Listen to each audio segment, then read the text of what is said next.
Hello students, this is my fourth and the last video of the chapter Sectors of Indian Economy. Topics covered in this video are: where are most of the people employed, how to create more employment, division of sectors as organized and unorganized, how to protect workers in the unorganized sector, and sectors in terms of ownership, that is public and private sector.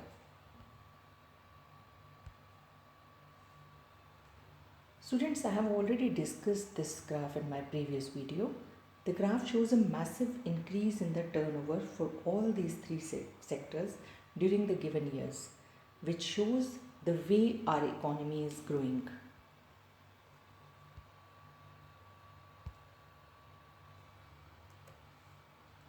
Look at this graph. The graph shows that share of agriculture decreased substantially and that of industry remained static, and share of service sector has increased during the time period 1973 to 2003. Particularly, the growth of share of service sector was phenomenal, that is from 35% to 55%.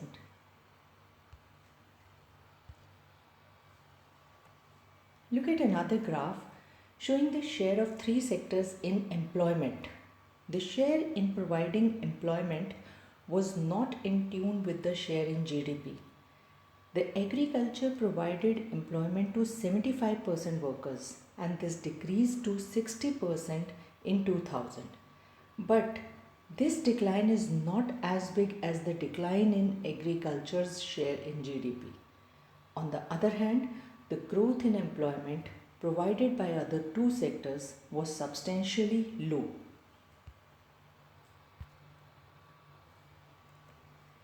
Students, from the analysis of these two graphs, we can conclude that though the contribution of agriculture sector in GDP has decreased, but majority of people are still employed in this sector. The main reason behind this is that though other two sectors, that is secondary and tertiary sectors, are growing but failed to create sufficient employment opportunities. Educated and skilled labor force do get employment in secondary and tertiary sector, but for unskilled and semi-skilled workers, there is still shortage of job opportunities. More than half of the working population is employed in primary sector, producing only a quarter of the GDP. In other words, it means workers in agriculture sector are underemployed. Now the question arises, what is underemployment? It is a situation where people are apparently working, but all of them are made to work less than their potential.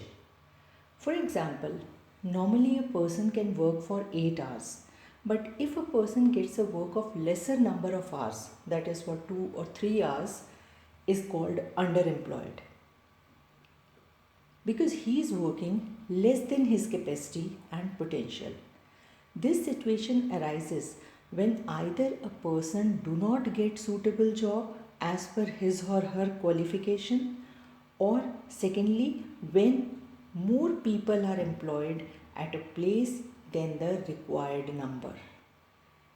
So underemployment is also called disguised unemployment, as this type of unemployment is hidden and not visible.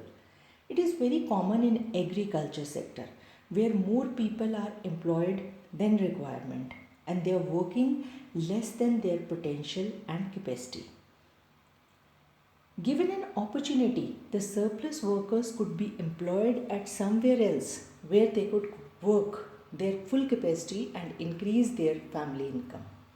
Many workers in the secondary and tertiary sector also do not find regular work and suffer from underemployment.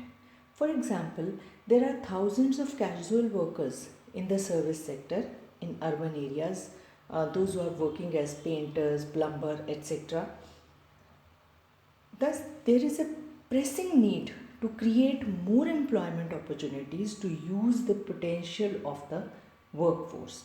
This brings us to a question that how can we create more employment opportunities in the country? More employment opportunities can be created with the help of certain initiatives taken by the government. As disguised unemployment is more common in rural areas and in the agriculture sector, the following measures can be implemented to eradicate the problem. Improving rural infrastructure by building dams, roads, irrigation canals cannot only generate employment opportunities for local people but also helps in the growth of agriculture sector. Providing easy and affordable loans to the farmers to increase production also helps in reducing underemployment in rural areas. Promoting rural industries, especially agro based industries like dal mill, crusher, cold storage facilities, also generate employment in rural areas. Expanding education and healthcare services will not only improve the literacy and health status of the population but also creates thousands of job opportunities.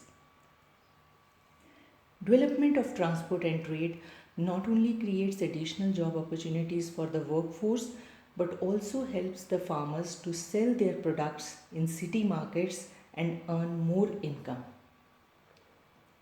Promoting the tourism sector can result in creation of around 35 lakh more jobs for rural people.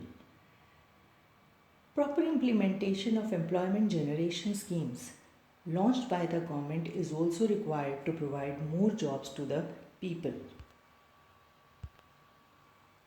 National Rural Employment Guarantee Act is one such scheme launched by the central government in 2005. NREGA guarantees minimum 100 days of employment per year to every person willing to work in rural areas, and if government failed to provide work to them, then government will give them unemployment allowance as a financial help. This scheme was initially launched in 200 districts and later expanded to 600 districts. Now you have studied about the classification of economic activities on the basis of nature of activity, that is primary, secondary and tertiary sector. Economic activities can also be classified in organized and unorganized sector depending on the working conditions.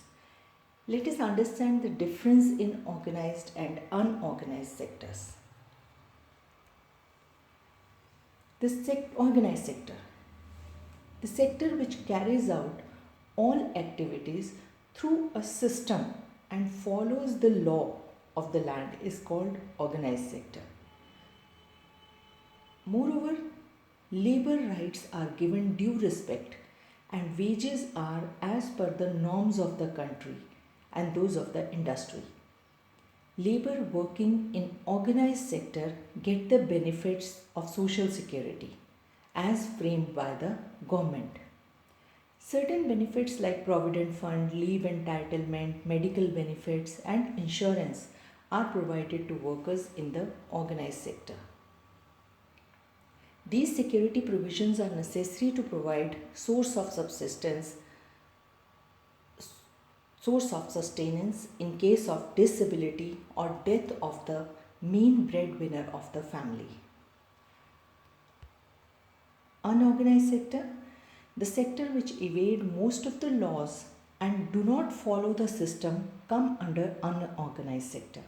Small shopkeepers, some small scale manufacturing units keep all their attention on profit making and ignore their workers' basic rights. Workers do not get adequate salary and other benefits like leave, health benefits and insurance are beyond the imagination of people working in unorganized sector. For example, domestic helpers or workers at local grocery shops comes under this category. Here's the difference between organized and unorganized sector. In organized sector, workers have job security, while in unorganized sectors, workers do not have job security. Workers get regular monthly salary in organized sector but not in unorganized sector. Rules and regulations are followed in organized sector, but rules and regulations are not followed in unorganized sector. Workers get benefits like provident fund, paid leave, medical benefits in organized sector, but in unorganized sectors, workers don't get any such benefits. Working hours are fixed in organized sector, but in unorganized sector, working hours are not fixed, and sometimes workers work for 10 to 12 hours a day. It is called the organized sector because it has some formal processes and procedures. But in organized sector, there are no formal processes and procedures. Working conditions are favorable in case of organized sector, but working conditions are not favorable in case of unorganized sector.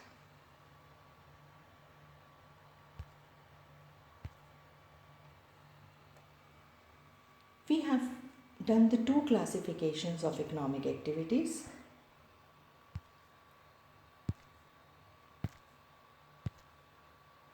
On the basis of nature of activity and on the basis of working condition.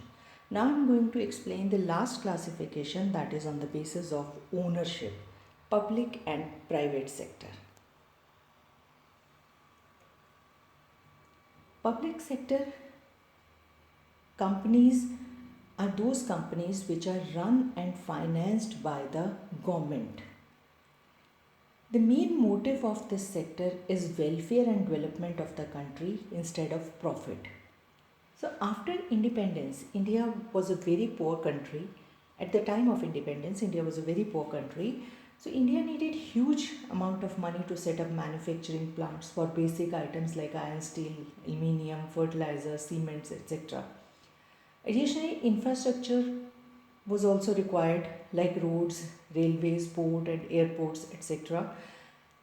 And for all these things, to make available all these things, huge investment was required. In those days, Indian entrepreneurs were not cash rich. So government had to start creating big public sector enterprises like Steel Authority of India Limited and Oil and Natural Gas Commission for the development of the nation. Next is private sector. The private sector is that part of economy, sometimes referred to as the citizen sector, which is run by private individuals or groups. The main motive of this sector is to earn profit. It is not controlled by the state. The private sector employs most of the workforce in some countries. The private sector is legally regulated by the state. That means these companies work under the laws framed by the government. Here's the difference between private and public sector. In private sector, ownership of assets and delivery of services is in the hand of private individuals or companies. While in public sector, the government owns most of the assets to provide all the services. In private sector, activities are guided by the motive to earn profit. But the purpose of public sector is not just to earn profit. Private sector, to get such services, we have to pay money to these individual and companies in case of private sector. But in case of government sector, government raises money through taxes and other ways to meet the expenses on the services rendered by it. Examples of private sector are companies like Tata and Steel, Reliance Industries, etc. And the example of public sector are railways and post office. That's all. Thank you so much.